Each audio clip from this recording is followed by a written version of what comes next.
Thank you. What's cracking? So, you know, this is different than the plane we were on. Yeah, When we were yeah. kicking it for like 4 hours, chopping it up, and I said, man, this is one of the smartest cats I've ever met. I've been digging your music for a while. That must have been cold to have Michael B. Jordan shouting you out. What would you say to him? Look at the camera. What would you say Which back camera I'm to looking him? at? Right here? Yeah. Shout out my boy, man. You killed Black Panther. One of my favorite movies was Fruitvale Station. That's when I got turned on. Right.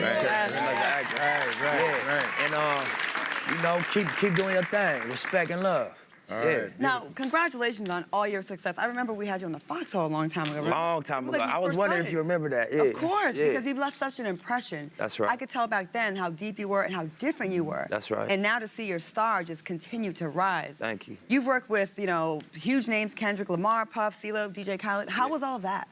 I mean, I'm a fan of hip hop, so just being able to collaborate with the icons and also just, you know, people that came in with me and became, you know, legends of our generation is dope and it's inspiring.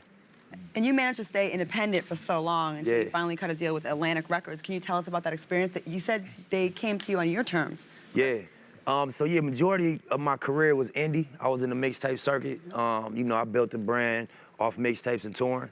And I always had the goal and the intention to do a partnership in the vein of what, you know, Murder Inc. and Irv Gotti did, joint venture, what Rough Riders did, what Rockefeller did, you know. And so it took a while, but after my last release, we was pretty successful in the indie space, and we ended up securing a partnership with Atlantic. You know what a lot of people might not realize. Clap for that. Amen to that.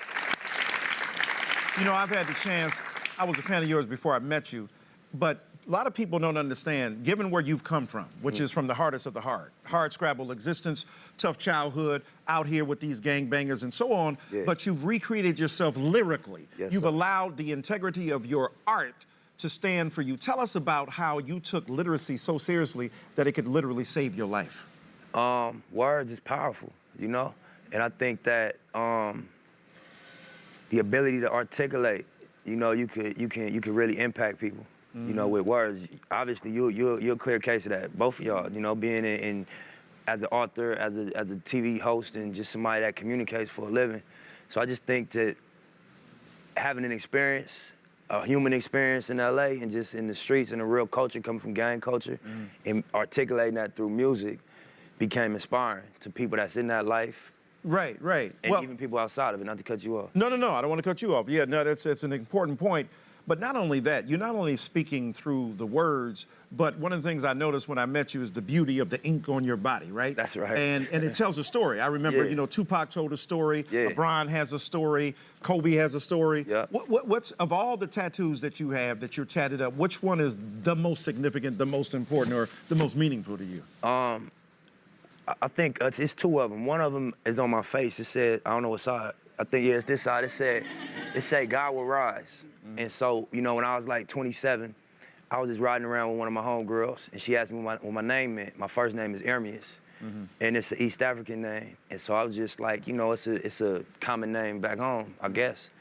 And she Googled it, and she like, nah, your name means God will rise. And that's a powerful name, you know, when I realized what that meant. And so, thank y'all.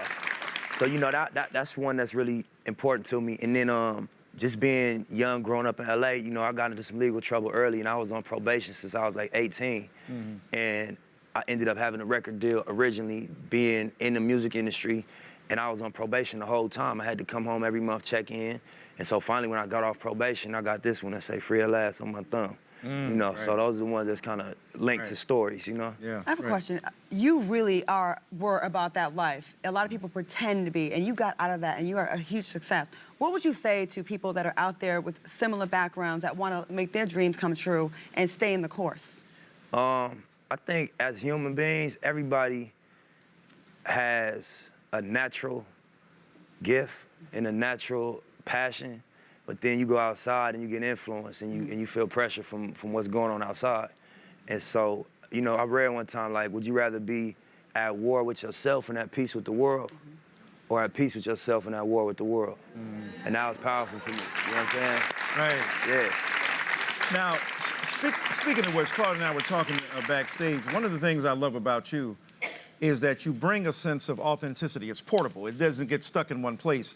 I remember a line from Jay says, I don't want to be in the project hallway talking about I'm in the projects all day, right? That don't make sense to me. Yeah. Because when I was in the hood, now I don't happen to be a rapper of your magnitude and skill. I got amateur raps. I do some spit. You got bars. You got bars. Don't downplay yourself, man, you know? I got a couple bars when they open and got some drinks. But the thing is that you represent such authenticity and power of that. What do you say to young people who get fixed on that as the ultimate be-all and end-all, as opposed to doing what you did, which is use it as a transformation into something different? I think you said it. It's about just the authenticity and the honesty. I'm not in, you know, a culture of going outside hustling every day no more. I'm not in a culture of, you know, being involved with gang activity anymore. At that moment, for me to make art, I had to reflect on reality, you know? And so it would be untrue. If I was talking about balling or talking about owning businesses, I didn't. But as my life changed and as the reality, what I was actually living changed, I had to change what fueled the art, you know what I mean? And I think that's what keep it accessible to people. You got people that, not to cut you off again, No. You got people that been removed from the streets for years and it's still what's the dominant narrative in their music, and we lose touch with it because it don't have the same texture as when it was actually what they was doing, you know what I mean? That's right. Yeah. Now you see why we had this man on this show, how that is high intelligence. Thank you. I mean, really, man, you're one of the, not only one of the greatest rappers, but one of the greatest, most thoughtful intellectuals in that art form, and I celebrate you and embrace you for that as my brother, all right? Thank you. Everyone, go out and grab a copy of Victory Lap. He's changing the game.